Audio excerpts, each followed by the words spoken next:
Hey everybody, welcome back to another news roundup. Hope you guys been enjoying the content on the channel as of late. Excuse me for just some of the lack of content this week. Just wasn't really a whole lot to discuss. Also was kind of active this week at the beach, so it just kind of dedicated some time going out surfing and stuff like that. Tested out some new areas to surf, but we should be rolling out some content this week.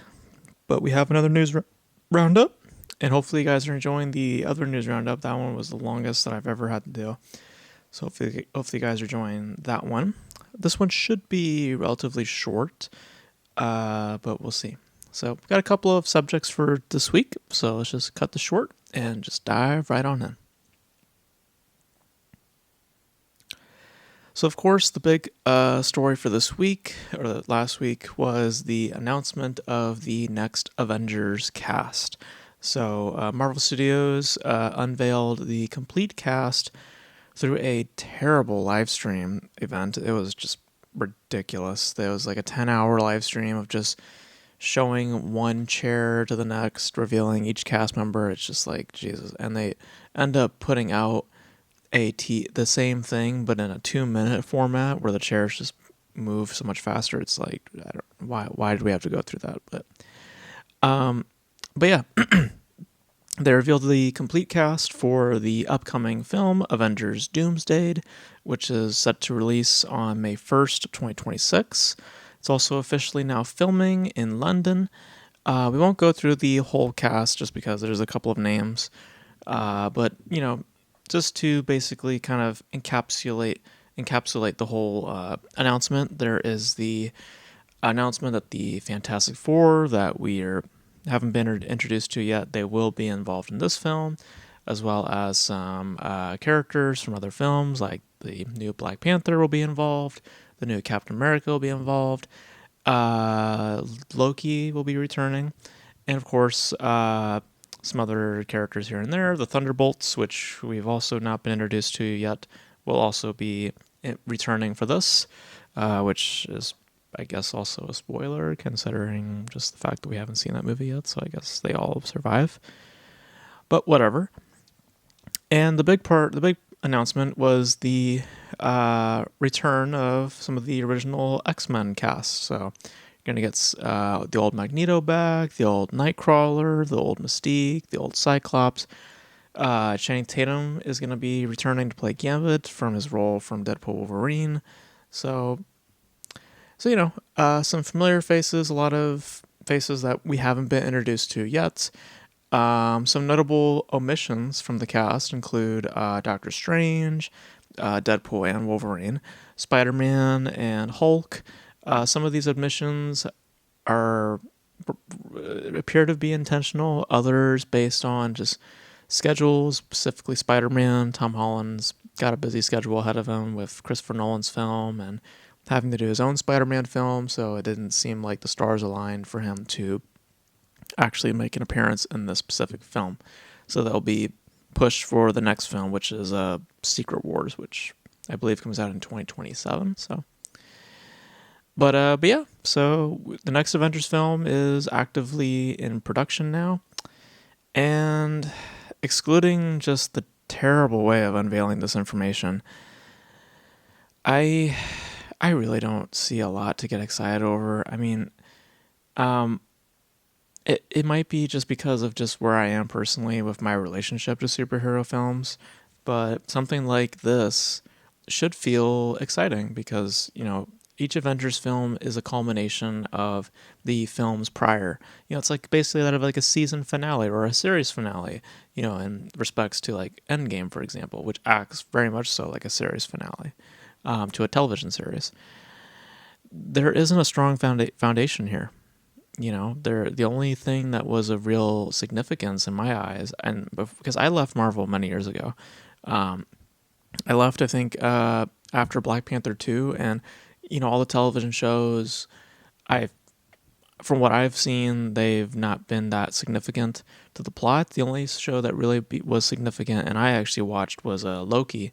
I didn't watch season 2, but I watched basically season 1. I got an abbreviated version of what season 2 was. And even there, I was like, okay, yeah, that holds some level of significance to a story of some kind. Um, but we also know, of course, there was behind the scenes issues, specifically with Jonathan Majors. They were trying to build up with Kang because for those who probably don't know, Avengers Doomsday was not the original idea for this specific Avengers film. It was supposed to be a film called The Kane Dynasty, and it was because they were so focused on making Jonathan Majors their next Thanos, and due to just court and a lot of things coming out about Jonathan Majors, he was fired, and they had to basically scrap their plans and have to find a way to basically end this phase so they can go off and reboot and do something different. And that's when they called out Robert Downey Jr. and paid him a shit ton of money, something like $100 million, to do these movies. So that's how we got here. And I just don't see right now, just really ever, really, I just don't see how this feels really important outside of anybody who hasn't really, I guess, experienced like an Avengers type of film. Like, I guess for those people, they might feel a little bit more excited because it's their first time experiencing something of an event type movie.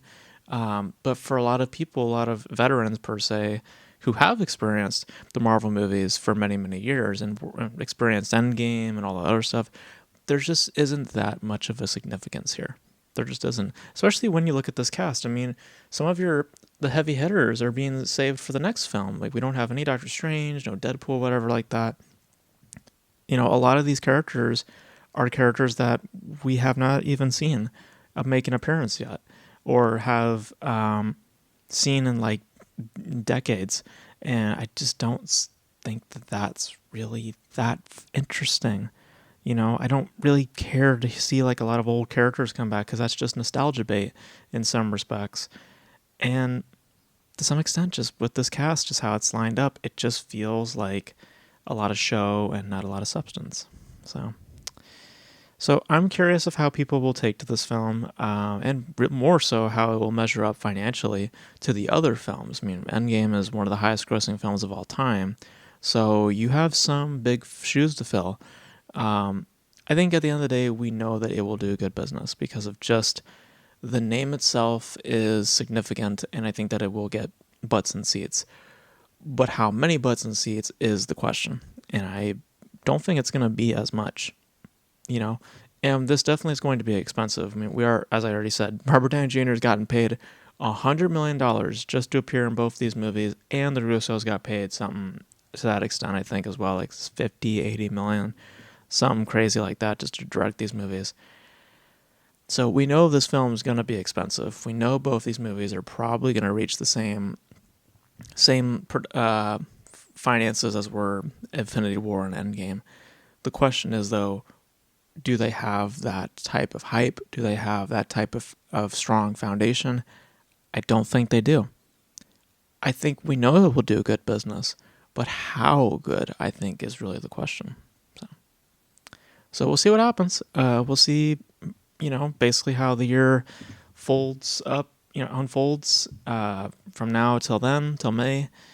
We'll see if the hype is there or if it's not. We'll just have to wait and see.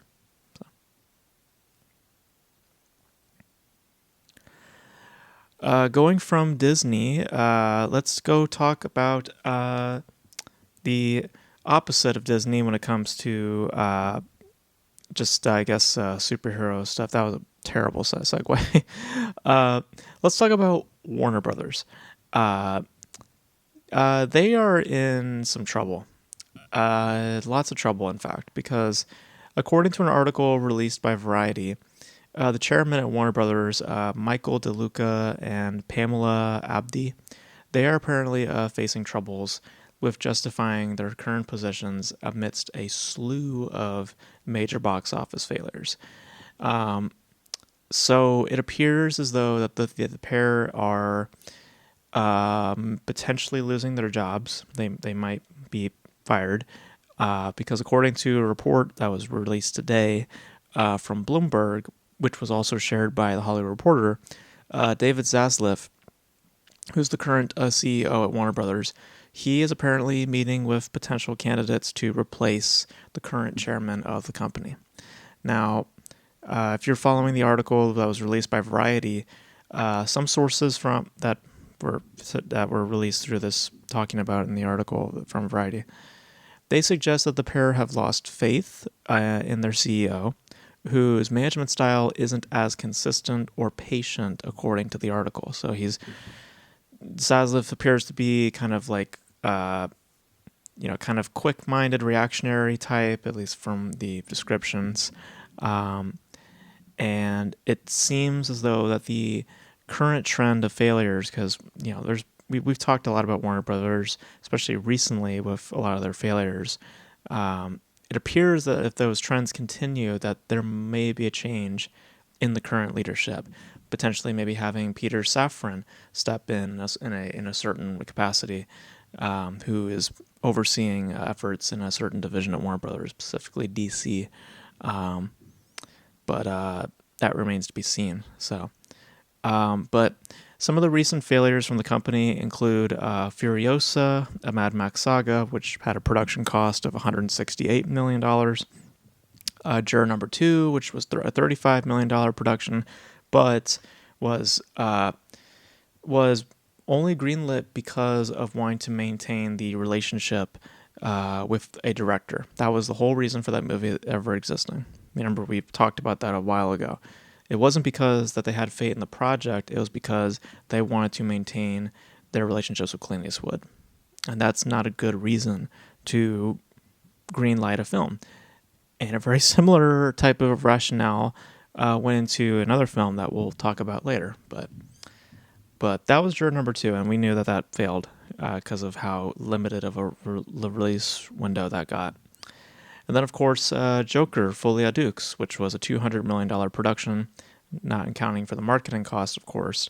And we all know what happened there, of course, with Todd Phillips given so much control over how to manage the film, the type of finances he was able to get, how to even manage premieres and all these other things that are really not within his jurisdiction, but Zaslav and others allowing him to do these things purely because of the profits that he made previously. And then we have this year with Mickey 17, which was $118 million. And we're going to do the box office recap, and you'll see that, things are looking pretty grim for Mickey 17. We literally talked about in the last news roundup how they're going to lose like $80 million off that film. So, and then the most recent failure, of course, was The Alto Nights, which was a $50 million production. And this most recent failure was reportedly greenlit and financed due to the CEO's personal interest in the pitch, even after executives voiced concerns over its financial potential, aka they thought that this would fail. And they were correct. So, now getting into some specifics in regards to the chairman. According to the same article, the chairmen have allegedly exchanged in a shouting match in their office over the recent delays and changes to their film slate. And they've apparently also been bickering to their marketing team on group emails. Allegedly. The chairmen have apparently denied any tensions between the two. So it's all alleged, if that's even, true or not. But according to the article, there is pressures on some of their upcoming releases, specifically a Minecraft movie, which carries a $150 million budget. They're really, really wanting that to succeed. So there's a bit of a pressure going into that. But it appears they're showing a lot more faith, or appears to be showing more faith in the film, in the film Sinners, which is a $90 million production. And you could kind of understand why between the two productions, why they'd have more faith in Sinners than they would with a Minecraft movie. But one of the films, though, outside of that, a little further out into their slate, one of the other films that is being pressured to present optimism in the company is Paul Thomas Anderson's One Battle Over Another, which we will be discussing the trailer in a little bit. But this carries $130 million in terms of production cost. And the article revealed a little bit about how things are going behind the scenes in regards to test screening processes and how the chairmen have interacted with Paul Thomas Anderson. So apparently there has been a few test screenings been going on, which is apparently not a regular thing for Paul Thomas Anderson. He's never had his past films do test screenings before. This is a first. I get why, because it's how much money's on the table for this film. The test screenings, based on the article, have been mediocre, mainly highlighting some positives and negatives of the cast themselves, doubting if there's really much relatability or much of a genuine interest of the cast themselves, but acknowledging the performances seem to be fine. And allegedly, one of the chairmen, DeLuca specifically, has been talking to Paul Thomas Anderson and have, quote, been fighting over the final cut of the film, which is currently sitting at 2.5 hours. So I don't know what fighting entails, probably just back and forth about just cutting down the film. But these allegations were apparently denied by some studio insiders. They've stated that Anderson has cut at least 10 minutes down based on the feedback from the test screenings. But yeah. So there is a overhaul that seems to be slowly in effect over at Warner Brothers with their leadership. And there is pressures being put on some of their major releases, specifically Minecraft, because of just how much is probably on the table with production cost and marketing expenses. So you can get why they're putting a little pressure on that film to succeed because of how much is there. And to the other side of that equation, why they have more faith in a film like Sinners because of how less of a risk it is, But I think this highlights what we've all been knowing and hearing about in regards to this company. And that is simply this. They are hurting. They are hurting. For the last 2 or so years, outside of some isolated success stories, their streak of failures is longer than their success stories now. It is. We've had massive failures like Joker. We've had little hiccups here and there, like Juror Number 2, The Alto Knights. We just had another big failure with Mickey 17. They can't afford to have the current leadership doing what they are doing. Now, I don't know how much the chairmen themselves contributed to these decisions, as much as Zaslav is making certain decisions, because it seems like Zaslav seems to be more of a problem compared to these chairmen, because of making decisions that even executives are telling him, hey, I don't think that this is a smart thing to do, and he's done that twice now with Juror Number 2 and with the Alto Knights, not really stepping in when Joker was getting out of hand in terms of a budget. So I don't know how much the chairman contribute to those decisions. It might be just saving face. If I'm being all conspiracy theory here, it might be that he's firing these chairmen just to save his ass. I don't know, but there is now pressure that's being put on their current slate, which, to be honest with you, it's not necessarily the strongest of offerings to put much faith in. Like I just said, the reason why they're putting more faith in Sinners than a Minecraft movie, it's because it's less of a risk.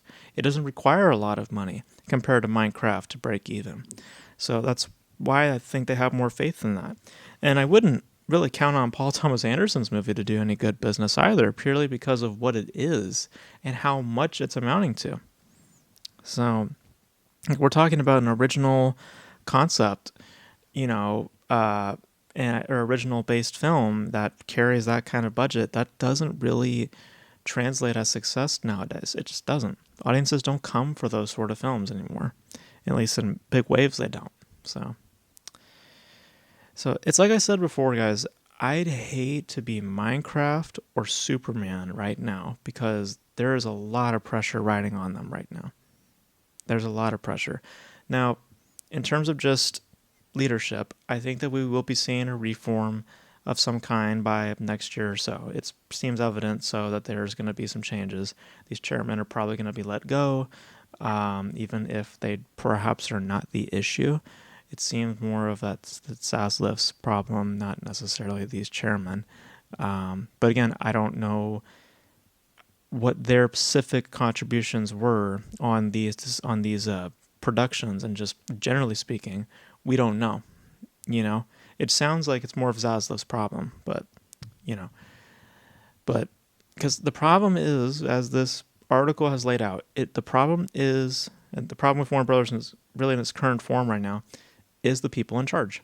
And I don't know if it has a lot to do with the chairman. I don't know if it has a lot to do with the CEO. It sounds like it's a bit of both. It sounds more to me, it leans more on the CEO. But the more like general issues, I think, lie within the management of these productions, needing to put IPs more priority over original content, because I'm sorry guys, audiences don't show up in waves for original films anymore. They just don't, okay? Because of just how expensive the theatrical experience is getting, people cannot afford to take a gamble on a film that they had know little about. They want to have familiar IPs. They want their DC films. They want their Beetlejuices and stuff like that. They want all these familiar IPs because it's stuff that they know that they either like already or have an interest in, established interest for. It doesn't really have that much, original content doesn't have that much power. So it's when you do that, or when you allow these quote unquote auteurs to gamble with letting them create their own art, and you get something like a Joker Folie à Deux, which was completely rejected by audiences. Completely rejected. It's been a while since I've seen a film just get completely rejected, like that. There has to be better management when it comes to how these productions are handled, because it's not just how much money is being put in, it's where that money is going, especially within these notable projects. So maybe, just maybe, these chairmen have to go. Maybe they do. But I think that it seems to be more of an issue with the CEO, with his decisions, what he's contributing to, because it seems a bit vague as to what the chairman's actual contributions were. So they don't seem to like to see Zaslav either, according to the article. And perhaps there's a good reason for it. But yeah, it sounds like changes are imminent within Warner Brothers, within their leadership, and it may in fact be for the best, given just how Warner Brothers as a company and with their film slate, just how it all seems to be right now. It may just be the best call, if you're asking me. So.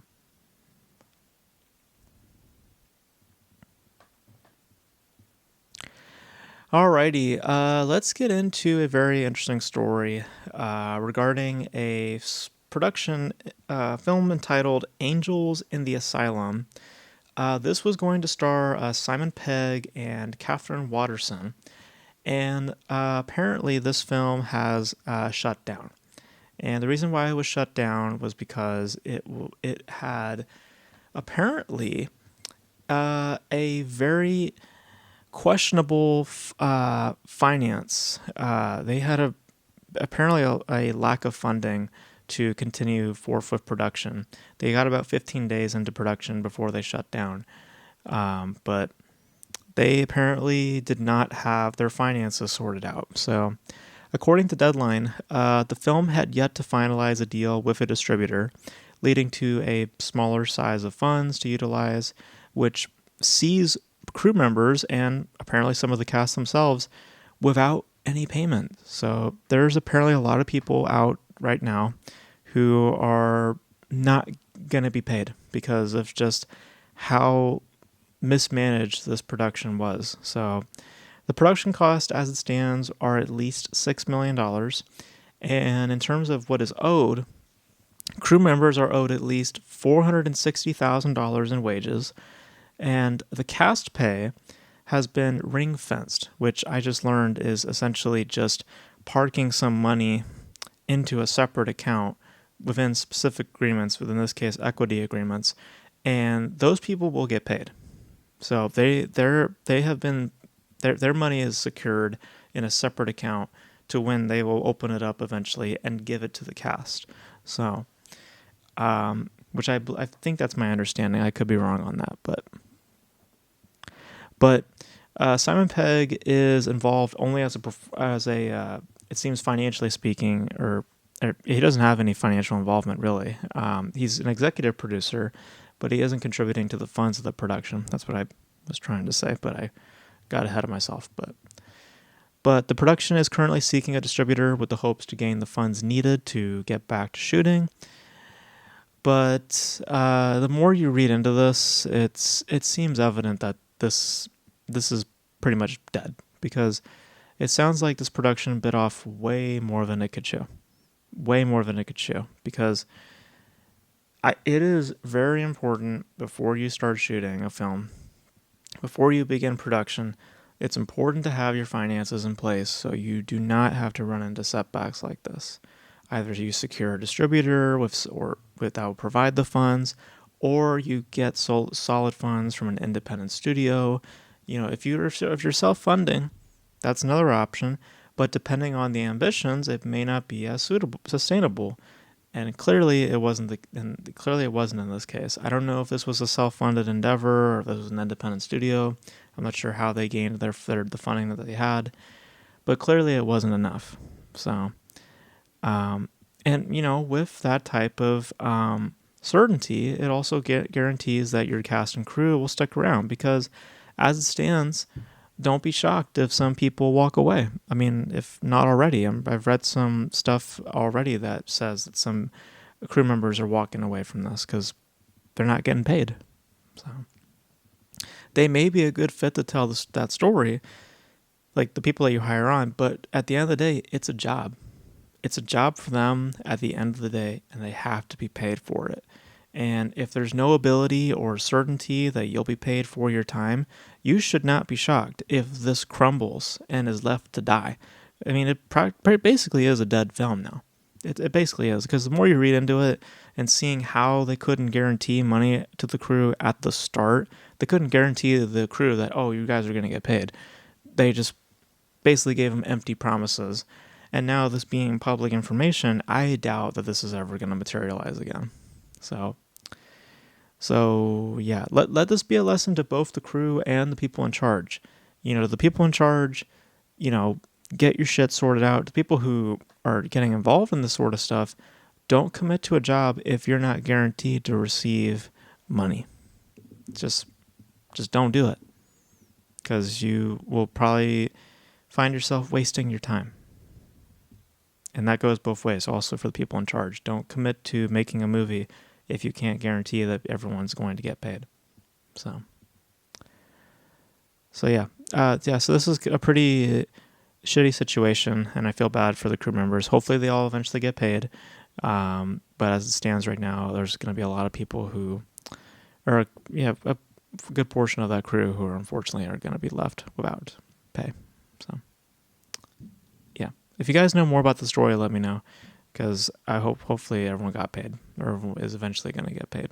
As it stands, certainly doesn't seem that way. So,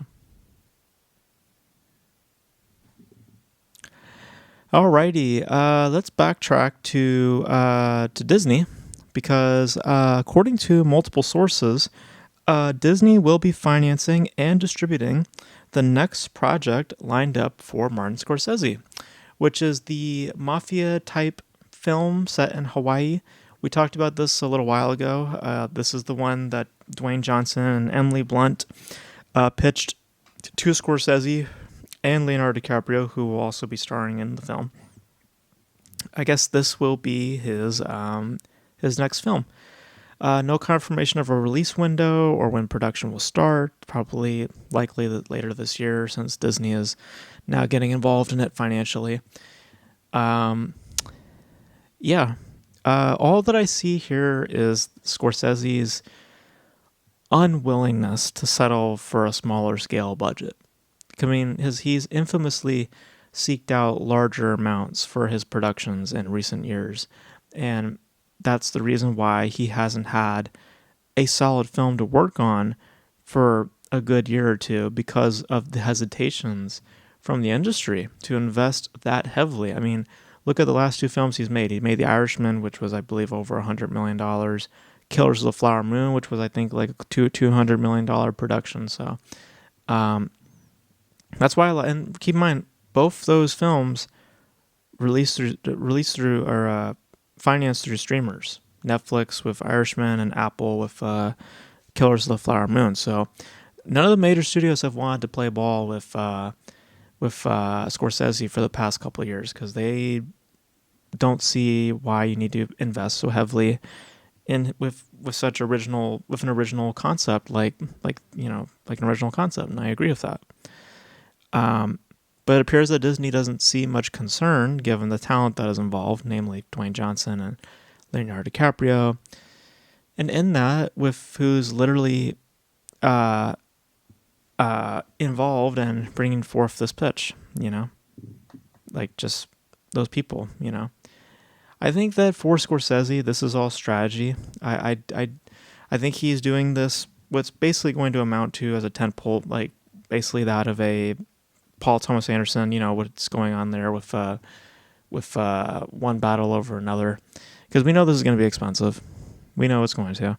I think he is doing this with the hopes to gain funding for the projects he personally wants to do, because we know he wanted to do a Frank Sinatra biopic, a Jesus film, which, man, he should have gone for that Jesus film. That was the cheaper of the options, and I think that studios would have been a lot more willing to play ball, but whatever. It seems to me that's what's going on. And it's a pretty typical rationale for most people who do mainstream content. It's for the money. It's for their ability to make the things that they want to do. So, and I don't think that this will prove to be a good investment given how much this will likely amount to as a production. But we'll see what happens. We'll see. I think for Disney's case, I think they're just trying to secure more auteurs under their regime. Like they're basically looking for that for their Christopher Nolan, essentially, that like Universal has. I don't think it's Scorsese though. I really don't think so. I think that you guys are making a bad call here with Scorsese. But again, we'll see what happens. Maybe I'll be proven wrong, but given Scorsese's track record, I wouldn't be surprised if this was another massive budget and another massive flop. But we'll see what happens. So,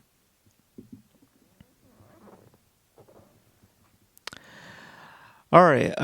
Here's an interesting story that I just saw yesterday. So, according to a report from Deadline, a handful of the major studios, including Warner Brothers and Sony specifically, that they've cited, they are apparently going to YouTube and asking them to wire the profits that are made from the content of fake trailers, because if you guys are ever online, you'll see all these like fake AI made trailers, for any upcoming releases or like some concepts, for like movie pitches, essentially, what if type scenarios.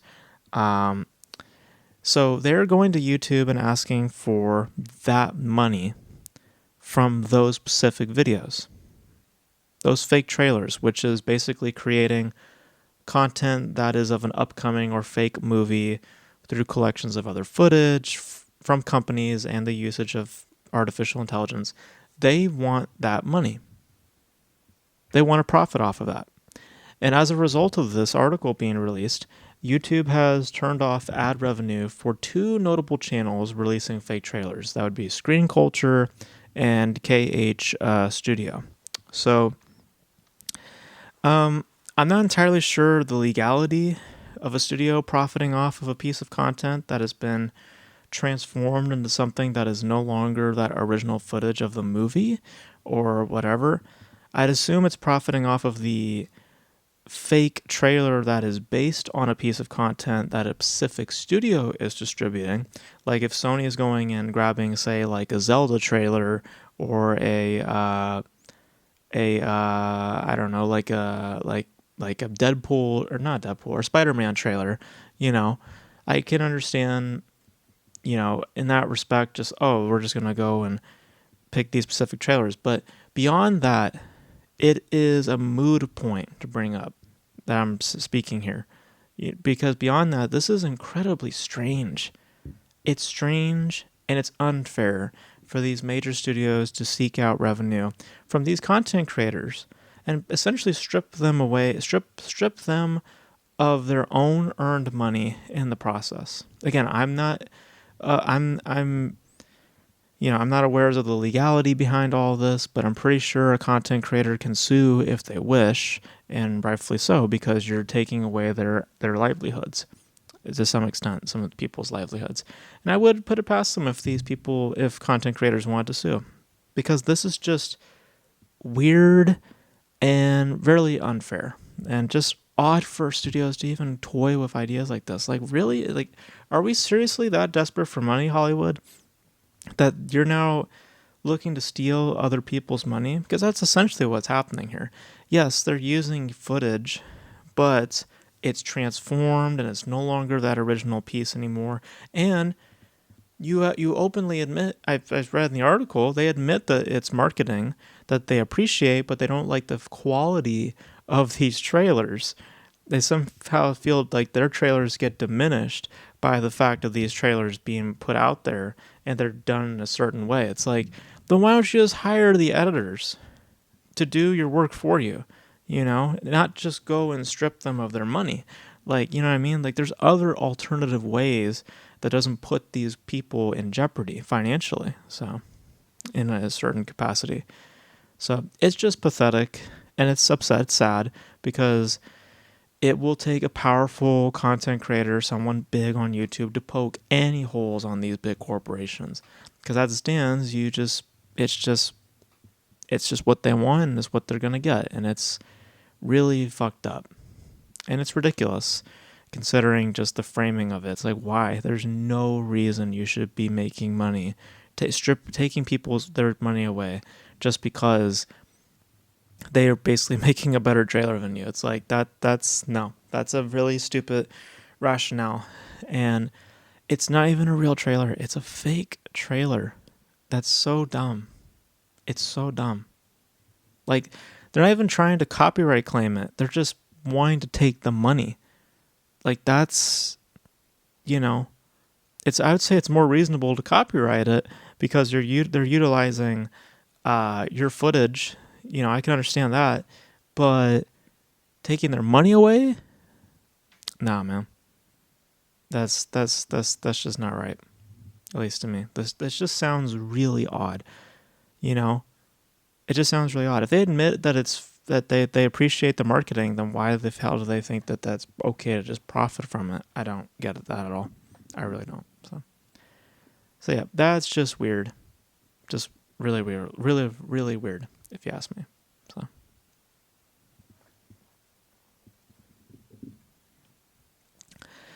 Alrighty, we have one trailer to discuss for today, and then we're going to call it a day. So the trailer we're going to discuss briefly, because my battery is literally about to die, is for a film called One Battle After Another. This is Paul Thomas Anderson's latest film. Of course, Paul Thomas Anderson, you guys know for films such as There'll Be Blood, The Master, which I love, and Phantom Thread. This stars Leonardo DiCaprio, Sean Penn, Regina Hall, and Benicio del Toro. This currently has a release date for September 26, 2025, and my initial impression is that it is very closely resembling that of Inherent Vice, which is a film I haven't seen, but I've seen clips of it, and it has a very acidic, drug-induced demeanor about it, to where we appear, as far as how the trailer seems to be framing itself, we seem to be following that of an aimless fugitive with some kind of past, and his head's like kind of stuck in that past life. It's like if Jesse Pinkman never met Walter White. He was always like a druggie and never got himself out of that hole. That's what it seems like to me. So, I mean, it's Paul Thomas Anderson, so I'm always going to be interested to see a film of his, especially with, partnering with people like Johnny Greenwood to do the score. Yeah, man, I'm definitely going to seek it out. It will definitely fall into its execution to see if this will land for me, because I'm going to reserve judgment until I see another trailer. Because, I mean, I don't hate what I saw, but I'm not sure if I necessarily love what I see either. I'm just purely going by what the talent is, and that's going to be enough for me right now. But we'll see with another trailer if maybe I will be intrigued or have more doubts. We'll just have to wait and see. I can tell you, though, that it's definitely going to be another loss for Warner Brothers just because of that budget. That's not going to work in their favor. But we'll see what happens. See how it all fares come September. So yeah. That's going to be it for this video, guys. Thank you guys for tuning in. Hope you guys enjoyed this little news roundup. Just going to end quickly because I know my battery's about to die pretty soon. But let me know all your thoughts in the comment section below in regards to these topics. Your guys' thoughts on WB, just needing to reform. Seems like they're in big trouble. Your thoughts on the Avengers announcement. Your thoughts on the new Paul Thomas Anderson film coming out. Your thoughts on Hollywood with the weird AI stuff happening. They're profiting off of YouTubers and stuff like that, stealing their money. Let me know all your thoughts in the comment section below. And that's going to be it for this video, guys. Thank you guys for tuning in. And until then, I'll catch you guys in the next video. Bye.